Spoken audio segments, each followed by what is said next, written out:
하나님 말씀은 시편 31편입니다. 구약 성경 822면 시편 31편 19절 20절 두 성경 구절입니다. 시편 31편 19절 20절 우리 다 같이 한 목소리로 가정에서도 찬송이 다 찾아주시고요. 성경 오늘 설교 제목은 쌓아두신 은혜를 받을 자들.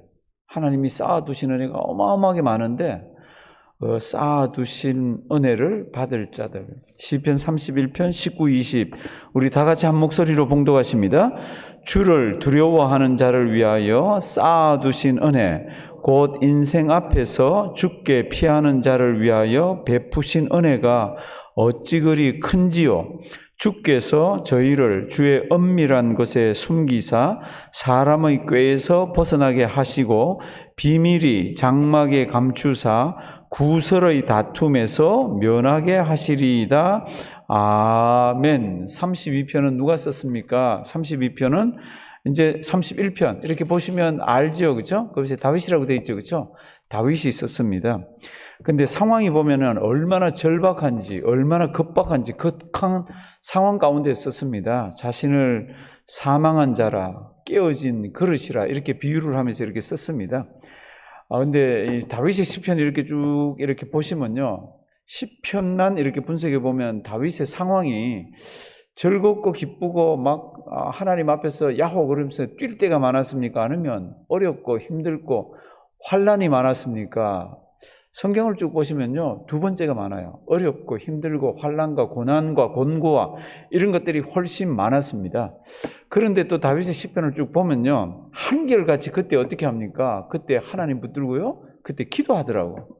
그래서 오늘도 이렇게 보시면은 다윗이 진짜로 어려울 때예요. 고통 가운데 있을 때예요. 그런데 보면은 다윗이 막 기도를 하더라고요. 어떤 고통 가운데 있습니까? 얼른 보시면요, 9절 한번 보시면요, 9절 여호와께서 내 모여 고통을 인하여 나를 긍휼히 여기소서. 내가 모여 근심으로. 그리고 여호와여 내 고통이 있고 내 근심이 있고. 10절로 가보시면요, 내 생명은 슬픔으로 보내며 나의 해는 탄식으로 보내며 내 기력이 나의 죄악으로 어떻게 됐습니까? 약하며. 그러니까 뼈도 약해지고 몸도 약해지고 근심도 있고 얼마나 어려운지 모릅니다. 15절 한번 가보실래요?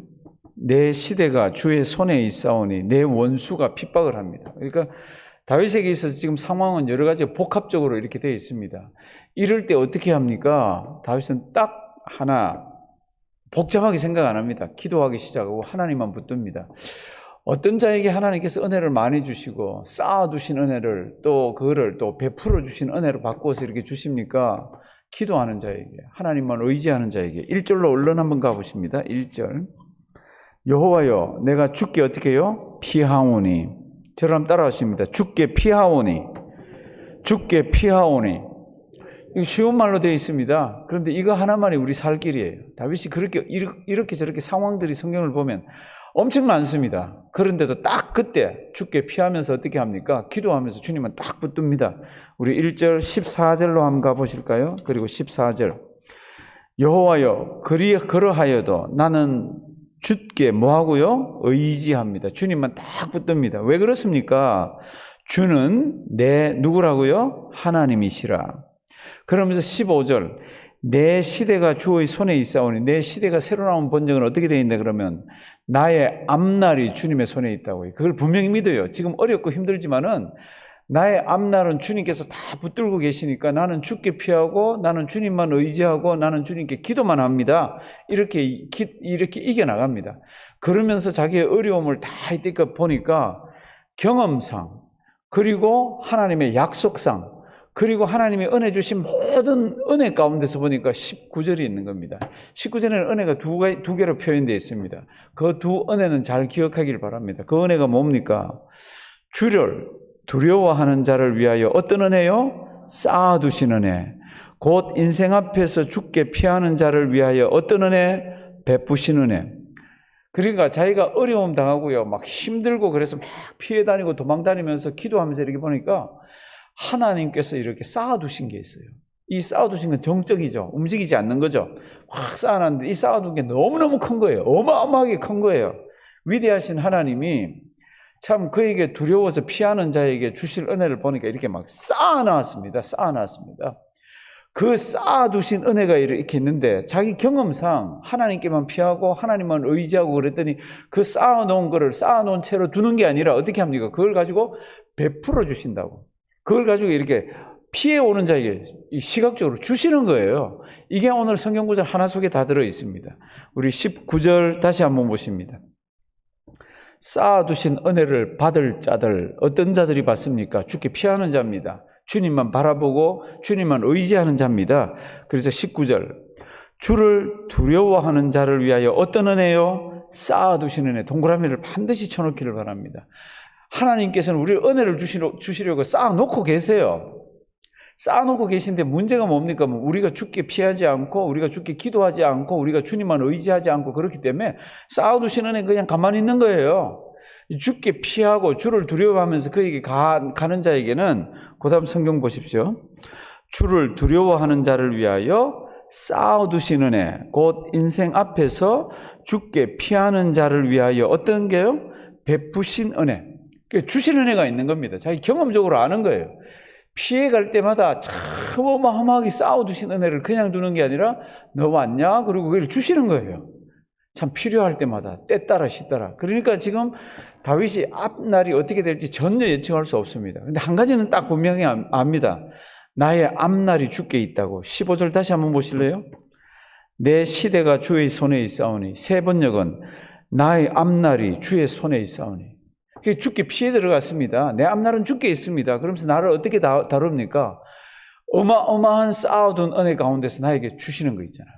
그 쌓아두신 은혜를 베푸신 은혜로 바꿔서 나에게 줍니다. 사랑하신 성도 여러분들, 성경을 보시면 탕자가 있습니다. 탕자는 집을 나갔잖아요. 아주 고약한 놈이에요. 이렇게 표현을, 우리니까 제가 그렇게 표현을 합니다. 그런데 아버지가 성경을 보면 기다리더라고. 그냥 기다리는 게 아니잖아요. 문을 열어놓고 기다리더라고. 문을 그냥 열어놓고 기다리는 거 아니잖아요. 보면서 기다렸습니다. 그래서 자기 아들이 돌아가니까 누더기 옷을 입고 참 고개를 숙이고 더럽고 냄새나는 몸으로 돌아가니까 아버지가 어떻게 했습니까? 성경 보시면 뛰어나왔습니다. 쫓아나와가지고 안고 귀엽다고 잘 왔다고 그러는 그게 우리 하나님 아버지예요. 하나님 아버지는 은혜를 우리가 오기를 기다리고 있어요. 쌓아놓고 계세요. 오늘 성경 보시면 쌓아놓고 계신 거 하나님 아버지 앞에 어떻게 하면 됩니까? 하나님 힘들어요, 어려워요. 기도하시면서 하나님만 꽉 붙들면 그 쌓아놓으신 은혜를 어떻게 해요? 베푸신 은혜로 바꾸어서 우리에게 이렇게 다 줍니다. 비스토라고 되어 있는데 이 비스토는 준다는 뜻이에요. 준다는 뜻. 이게 아낌없이 우리에게 쌓아놓은 걸 퍼부어 주십니다. 오늘 이 성경 말씀은 하나는 정적이에요. 정적인 이유는 그냥 우리로 한번 보라고, 쌓아둔 거를 보라고. 이거는 어마어마하게 큰 겁니다. 그 다음에 정적인 그 은혜가 그 다음에 동적으로 바뀌죠. 베풀어서 우리에게 넘어오잖아요. 그걸 베푸신 은혜라고 그럽니다. 어떤 사람이 쌓아두신 은혜를 받고 어떤 사람이 베푸신 은혜를 받습니까? 주님께 피해 들어가는 자, 주를 두려워하는 자, 주만 의지하는 자, 주만 나의 하나님이라 그러는 자. 그 우리잖아요. 사랑하신 성도 여러분들, 우리는 죽을 때까지 받고도 남을 은혜를 하나님께서 쌓아두셨어요. 가정에서 우리 오늘 현장에 나와 있는 분들 이 말씀 잘 기억하시고요. 하나님 감사합니다. 저를 위해서 쌓아둔 은혜가 있네요. 제가 주님만 붙듭니다. 주님 저에게 주실 은혜 다 주시옵소서. 하나님만 의지합니다. 이런 가운데에서 우리 은혜 많이 받아서 승리하는 우리가 되기를 주님의 이름으로 부탁드립니다. 살아계신 하나님, 하나님의 은혜 감사드립니다. 우리가 하나님의 은혜 그러지만 오늘 다윗은 자기가 경험적으로 성경적으로 하나님의 속성상 이 은혜를 압니다. 하나님 앞에는 우리를 위해서 쌓아놓은 은혜가 어마어마하게 많은 것을, 그래서 자기가 피해서 주님만 붙들고 들어갈 때마다 하나님께서 베푸신 은혜가 있는 것을 경험적으로 성경적으로 하나님의 속성으로 이런 것들을 알고 있습니다. 그리하여 그가 한평생 하나님의 은혜 가운데에서 참 그렇게 신앙생활 잘했던 것을 우리가 압니다. 하나님 우리에게도 지혜를 주시고 영적인 눈을 뜨게 하셔서 우리가 섬기는 살아계신 하나님, 그 하나님은 나를 위해서 은혜를 쌓아놓고 또 쌓아놓고 계신 것을 깨닫게 하시고 주님 앞으로 뛰어갈 때마다, 달려갈 때마다, 피해갈 때마다, 기도 드릴 때마다 하나님께서는 그 쌓아놓으신 은혜를 아낌없이 베푸신 은혜로 바꾸어서 주시는 것을 우리가 압니다. 하나님 우리에게 지혜를 주셔서 이 은혜 가지고 세상 살게 하시고, 하나님 우리에게 지혜를 주셔서 세상을 부러워하지 않고 이 은혜 부러워하면서 세상 사는 우리 되게 해 주시옵소서. 몸된 교회에 여러 가지로 어려움 당하는 가정들 기억하시고, 하나님께서 한 분 한 분 찾아가 주셔서 마음의 평안을 주시고 머리끝에서 발끝까지 만져주시고 주님의 은혜로 더해 주시옵소서. 오늘 저녁 우리 문답이 있습니다. 내일 성례식이 있습니다. 하나님 그 금요일에는 또 고난일 또 기도회가 있습니다. 그리고 그 다음 날에는 우리 부활주일로 기쁨으로 드립니다. 하나님 예배가 많이 있지만 하나하나 소홀히 하지 않게 하시고, 예배 주님 앞에 나갈 때마다 하나님이 쌓아놓은 은혜를 베푸시는 그 은혜를 맛보면서 하나님 귀한 이 시기를 보낼 수 있도록 도와주시옵소서. 오늘도 귀한 하루 우리에게 주심을 감사드리옵고 예수님의 이름으로 기도드리옵나이다. 아멘.